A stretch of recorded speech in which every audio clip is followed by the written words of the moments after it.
Merci beaucoup à Human Talks et Open Classroom de m'accueillir aujourd'hui pour vous parler d'Open Serious Game. Donc, un framework de transmission libre et récursive, bon là, ça fait beaucoup de mots pompeux. Je vais plutôt parler des problèmes qu'on souhaite adresser et de comment on a pris ce problème-là. Et je vais parler d'une manière plus simple possible. Et si ça commence à être pompeux, jetez-moi des tomates parce que le but, c'est d'être le plus simple possible. On a tous connu ce modèle-là où on a appris, on se disait, voilà, il y a une seule partie de notre vie pendant laquelle on apprend, c'est de petit à l'école. Et après, à partir du moment où on met un costume, on apprend beaucoup moins et ça s'arrête. Et on sait aujourd'hui, bon, parmi la population qui est ici, que ce modèle ne marche pas et qu'on est beaucoup plus dans un modèle où on apprend tout le temps. Tout le temps, tout le temps, tout le temps. Donc par rapport aux problématiques qu'on a d'habitude de dire, bon voilà, on a juste 10% de la population, donnons juste ce qu'il faut pour leur transmettre l'éducation qu'il faut, on arrive dans un monde où, après, tout le monde a besoin tout le temps d'apprendre et on est dans une proportion où il y a des millions de transmetteurs, d'apprenants, toujours pour un sujet donné, très peu de gens qui peuvent le transmettre. Vous avez tous une expertise, vous dites, ah, ça serait bien que le monde connaisse aussi mon expertise, mais vous dites, bah, sur l'ensemble du monde, il y a toujours très peu de gens qui ont votre expertise. Donc nous, on s'est dit, une des façons d'attaquer ce problème-là, c'est de changer cette proportion de transmetteurs. Donc, je suis désolé pour ceux qui ont faim, c'est pour reprendre un proverbe chinois. Il y a ce proverbe de « Donnez à quelqu'un un poisson et il n'aura plus faim aujourd'hui, et apprenez-lui à pêcher, il n'aura plus faim demain. » Ok, voilà, ça s'arrête là, c'est cool, on brille en soirée, on dit oh, bah, un proverbe chinois et tout, et on applique ça en entreprise. Sauf qu'il y a une limite, parce qu'on se dit hey, ça y est, je l'ai appris à pêcher, autonomie, c'est trop bien. Sauf que quand on est face à des problématiques, on a beaucoup de monde, la personne qu'on vient de former, ok, elle est autonome, mais les 99 qui sont derrière, qui ont encore faim, ils dépendent encore de celui qui vient de pêcher et de vous. Et pour éviter cet effet de dépendance, comment est-ce qu'on peut faire? Qu'est-ce qu'on fait pour se dire, voilà, les 99 qui sont là, comment je les atteins plus vite? Nous, on s'est dit, bah, c'est simple. Déjà, première personne, on lui donne un poisson. Ensuite, on lui donne un cours de pêche. Mais pour réduire la dépendance à nous, donneurs de cours de pêche, on va donner des cours de pêche. Pour pouvoir donner des cours de pêche, il faut donner des cours de pêche. Et après, on en vient à cette vision récursive de comment je fais pour augmenter l'autonomie des gens. Je vais essayer de trouver quelque chose qui forme de plus en plus de monde. Donc soit on le voit comme ça et le problème il perdure à résoudre, soit on se dit, tiens, comment fait-on pour que chaque formation, chaque élément qu'on communique soit viral? Et c'est un peu ça l'idée de, voilà, je te donne le virus, tu n'as plus besoin de moi pour le transmettre. Là, on ne parle pas d'un virus méchant, hein, voilà. Je vous l'ai mis avec des cœurs et un sourire, on parle d'un virus de formation gentil qui a des vertus. Et qui a pour but de transformer tous les gens qui sont sur le passage en coach transmetteurs. Et quand on demande aux gens, est-ce que ça vous dit d'être coach transmetteur? Tout le monde dit, ouais, j'adorerais parce que ça me donne du sens, je connecte avec des gens, je prends des compétences et puis c'est marrant. Puis ok, ouais. On interroge plein de gens et on nous dit ça. On leur demande après, et au quotidien, ouais, j'ai plein d'obstacles. Je me sens pas légitime pour transmettre. C'est difficile de commencer tout seul. Voilà, il y a plein d'obstacles, on va les voir un par un. Je me sens pas légitime de transmettre. Je dis ok, pas légitime, on va faire un framework. Comme ça, il y a une règle, il y a des déclarations et d'un coup, vous êtes légitime. C'est difficile de commencer tout seul. Voilà, on va mettre à transmettre.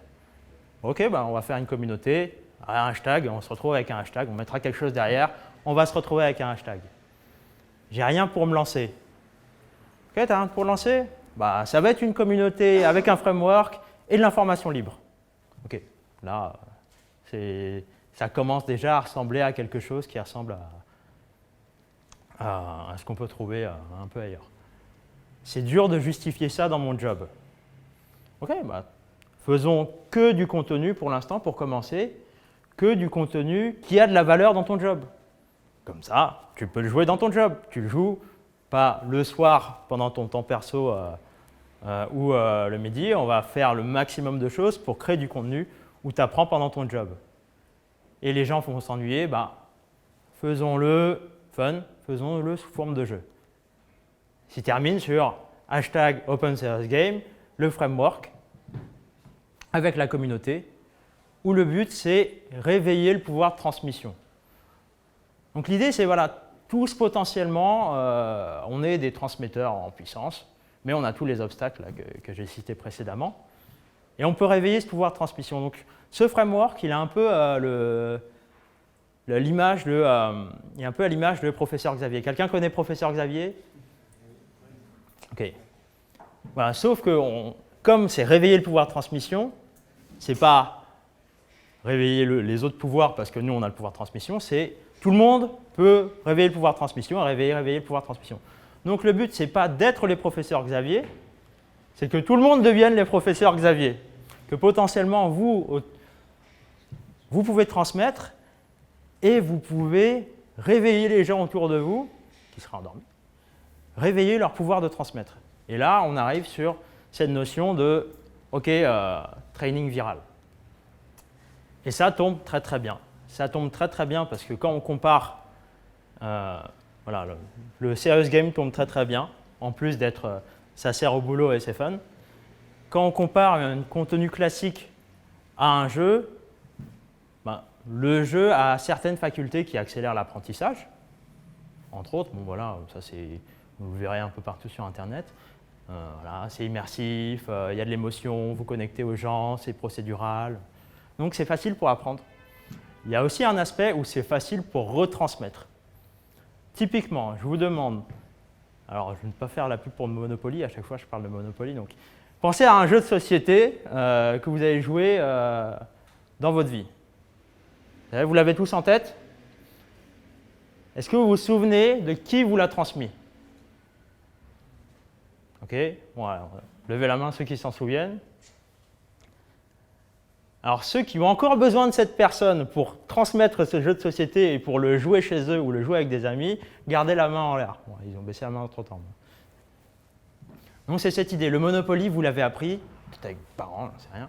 Vous n'avez plus besoin de vos parents pour jouer au Monopoly.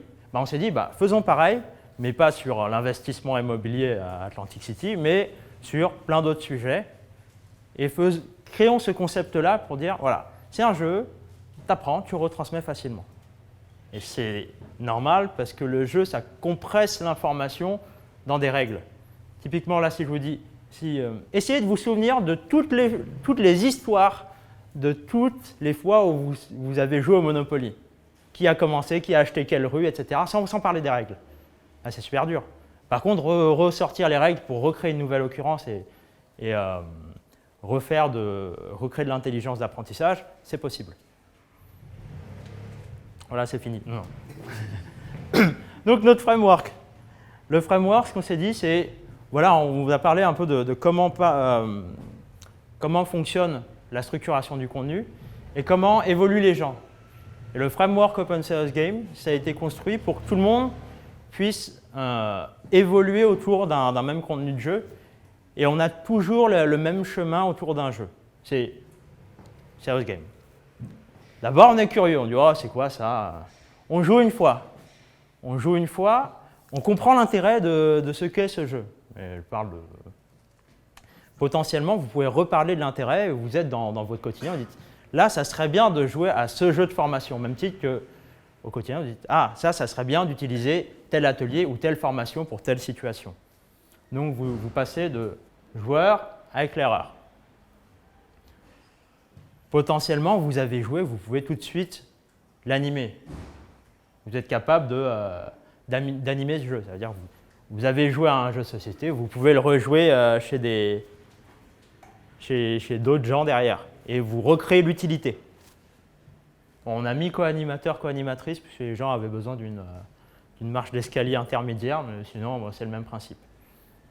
Ensuite, Après avoir joué plein de sessions, vous être capable de créer des jeux, de faire des variations, et vous dire, ah tiens, là, j'ai joué 50 fois à tel jeu. Alors, je vais redire Monopoly et tant pis. J'ai joué 50 fois au Monopoly, je me dis, ah, telle variation, ça serait sympa. Ah, tant mieux, en plus, l'information est libre et ouverte, donc je pourrais créer ma variation et la promouvoir. Derrière, vous donnez Game Community Booster. J'ai l'équivalent de, je fais partie de la Fédération française d'échecs, de poker, de mon serious game que j'ai créé dans mon coin.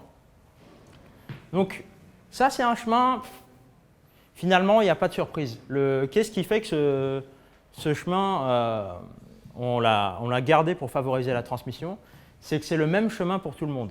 Donc, ce n'est pas un framework où on dit, bon voilà, il y en a qui seront dans une position 1, il y en a qui seront dans une position 2, et après, ils seront codépendants. Là, c'est pour un contenu donné, tout le monde grimpe la colline. Deuxième truc, c'est il n'y a pas, comme dans d'autres frameworks un peu pyramidaux ou d'autres systèmes pyramidaux, dire voilà, moi je suis arrivé en haut de la colline, je vais protéger, je suis roi de la montagne, surtout ceux qui montent, non, je vais les garder en dessous. C'est pas comme ça qu'on va multiplier le nombre de transmetteurs. C'est défini comme le framework fait que lorsque vous animez un jeu, on vous invite à inviter les gens à animer. Quand vous créez un jeu, on vous invite à mettre tout ce qu'il faut pour que n'importe qui puisse animer. Quand vous êtes Game Community Booster, on vous invite à ce que tous ces gens-là puissent être connectés et monter en niveau. Donc, pour monter en niveau dans le framework, votre seul moyen, c'est de faire monter les autres. C'est-à-dire, OK, vous voulez passer là, votre but, c'est d'emmener d'autres gens au-dessus.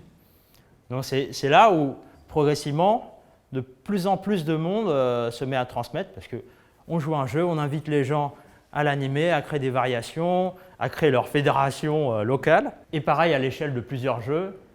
Bon, le framework a un nom, c'est pour ça qu'on n'est pas très créatif sur les bonhommes. Et finalement, on en vient à j'ai été curieux d'un jeu, je joue, je connais l'intérêt, je co-anime ce jeu, voilà, je joue à Monopoly chez des amis. Je commence à créer des variations, je deviens la fédération française ou fédération locale du jeu. Comme ça, je connecte tous les gens et j'invite les gens à devenir forts avec ça. Et ça crée de l'intelligence, ça crée de la formation. Après, je deviens booster d'une tribu locale autour de plusieurs jeux. Après, je vais développer des communautés ailleurs. Et après, je touche au framework Open Serious Game pour dire comment on fait pour augmenter encore plus le pouvoir de transmission de tout le monde. Et ça boucle ici, et c'est prévu comme ça. Parce que l'idée, c'est, imaginez que nous, dans cette position-là, on est un peu comme les concepteurs du basket ou de toile. On conçoit un nouvel format de toile, un nouvel format de règles de basketball. On veut voir qui sont les prochains Michael Jordan et on veut voir qui sont les prochains Léonard de Vinci. Mais ce n'est pas à propos de nous. C'est à propos, tout le temps, des gens à qui on transmet, parce que le but, c'est qu'eux transmettent à leur tour et se développent et voilà, le viral. On a mis tout ce qu'il faut dans le framework. Hop. Les thèmes, ça peut être n'importe quoi. La vitesse, les jeux, il y en a qui… Voilà, ça c'est un jeu sur la négociation. Il y en a qui ont fait Paris-Bruxelles-Paris, qui sont multipliés un peu partout. Hop. L'histoire d'une membre anonyme, vous saurez la reconnaître, elle est là ce soir. Elle a fait plein de variations en partant une joueuse. Elle s'est transformée en créatrice de communauté et bientôt designer. Il y a un événement le 17 septembre, voilà, juste au passage. À quoi ça ressemblait au début? On était deux. 2 mois après, on était un peu plus. Là, c'est ça date d'1 an. Et c'est des gens un peu qui sont appropriés les choses, qui ont créé des contenus. Et ça a popé un peu partout en France, puisque c'est un framework qui est ouvert et on demande à personne quoi que ce soit. Les gens créent, ils transmettent autour d'eux. Et c'est la dernière chose avec laquelle je veux finir, c'est que cette histoire, c'est la vôtre, c'est pas à propos des gens qui sont en photo. Justement, c'est à propos de nous tous qui pouvons faire de l'empowerment et tous se rêver en pouvoir de transmission. Il y a encore plein de questions à venir, c'est tout juste, c'est tout petit. Il y a énormément de questions à venir, j'espère qu'il y en aura dans ce que vous avez posé. Et nous, ce qu'on se dit, c'est qu'on va pouvoir les résoudre en devenant tous très forts, tant mieux parce qu'on a construit ce qu'il faut pour qu'on puisse tous devenir très forts les uns grâce aux autres. Et pour terminer, plutôt que des applaudissements, même si je pense que ce n'est pas trop mérité, je vais vous demander juste de faire un high five aux gens qui sont à côté de vous. Parce que c'est ça le plus important, c'est ça avec lequel je veux vous laisser. C'est que c'est à propos de vous, c'est à propos de nous tous qui allons évoluer. Et sinon, j'aurais appelé ça #Alexandre Coche. Donc voilà, merci beaucoup. Et puis si vous avez des questions. Donc là, le but, c'est de créer des service games qu'on pouvait utiliser au bureau.